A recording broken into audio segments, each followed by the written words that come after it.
So I had a topic planned for today, but wanted to speak on a topic that I feel very strongly about, especially during what happened this past week. And there's a lot of emotion, a lot of turmoil, and let's face it, the world feels really heavy right now.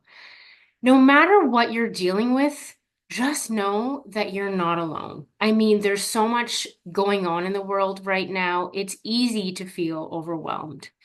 And I wanted to provide a strategy and a few tips to help you get through those overwhelming and challenging times and where you feel so much stress and overwhelm with everything that's going on in the world and everything that's going on in your life. When these things happen, our brains are wired to survival mode. When we feel threatened, our brains go into overdrive and they're trying to keep us safe. And that's why we think about all the things that are happening in the world and why the world is falling apart and our lives are inherently doomed because all of these situations threaten to take away our safety. So our body and mind is trying to keep us safe with all of the thoughts that are running through our brains.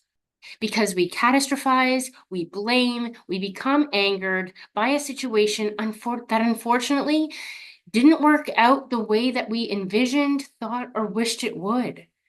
This spills out onto the rest of our lives, our relationships, and other experiences that are supposed to be enjoyed but don't because we're constantly worrying about things that we can't change. So, if we don't learn strategies on how to manage our minds, we're going to be dealing with stress and anxiety to the ninth degree for the rest of our lives. So, one of the strategies that I like to use is instead of zooming out on the world's problems that unfortunately we can't change, zoom in to your world where you actually have the capacity to change and to control how you show up and take action. You can also control how you react and you move forward. So here are a few tips on how to do that and how to better manage getting through these situations. So number one is taking a break from the news and social media for a while and do something that gives you joy. I actually stopped watching the news a couple years ago during COVID, and it was honestly the best thing that I did for my mental health. Although my dad continually says, Aaron, why don't you pay attention to the news? You need to know what's going on. And while it's important to be informed and to, listen to what's going on in the world and have an opinion and a say, but constantly being inundated with the negativity that's in the news right now and to be quite honest, that's been going on for many years now. The media and news are paid to create this sense of fear. They want people to watch. They want people to feel fear because that's the thing that's going to continue to keep them captivated by all the news stories that are happening.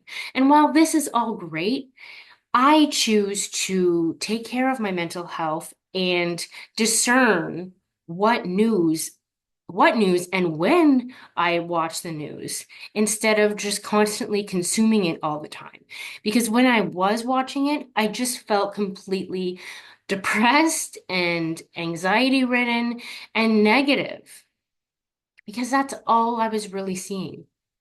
And there was maybe like a sprinkle of a good news story, but most of it is focusing on the negative and the fear that is happening in the world. So instead of watching the news or scrolling on social media and seeing all of the negativity there, or maybe you are someone who likes to compare yourself to others in other situations. So instead of scrolling, forget all of that. Instead, try and read a book. Read a book that actually inspires you. Maybe that's, you know, something about history, or maybe that's a fantasy book about wizards and which is something that I like because I like Harry Potter or like dragons or something mystical that is like that takes you away from the world for just a little while so you can actually have fun and enjoy something that you're reading. You can also go for a walk in nature. That is very, very helpful and therapeutic. I go for walks every day, and there is a little forest, thankfully, behind my house, and I go for walks in there. And literally, I just walk in silence, or I take some songs I have on Spotify and listen to them, or maybe it's a audiobook. Get outside. Get away from your computer, get away from your phone, get away from the TV, and embrace the world that's around you. You can also, take some time to do some self-care, maybe prepare a delicious and healthy meal for yourself and your family. Or maybe that is meditating or journaling or just writing in general. Whatever that is to you, find joy, because that is going to help take your mind off the literal shit that you're seeing on the TV or on social media every day. Number two is be present in the meaningful conversations that you have with people in your life. We spend so much time behind our screens. I'm sorry, I'm talking a lot about this, but it's super important to me that we forget the real connections that we have in life. We are so apt to, I do this all the time, which is not great, but I will send a text over giving a call or seeing someone in person, or I will message someone on Facebook or Instagram. But what if instead you actually reached out to that person and said, "Hey, do you want to go for a walk? Do you want to go for a coffee?" And actually be present in these moments. Be intentional when you have conversations and listen and be present and hear what they're saying. Because those connections and conversations are so important because one, it's going to make you feel better. And on the other side of that, that person is probably also wanting some human connection that we so rarely get. So it's a win-win situation. These things are also going to give you joy. One of the things that I want to do in the next couple days is I realized that I haven't gone out and played with my nieces at a park lately.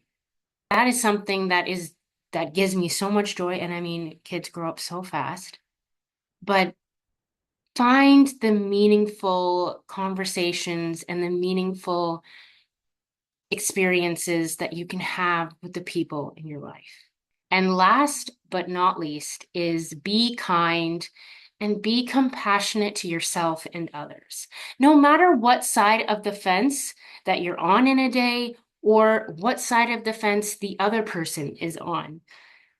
Because right now, again, I'll say it, there's so much turmoil going on in this world, so many different opinions, anger, blaming, and you can see that on social media, you can see it in the media, in our everyday conversations with other people.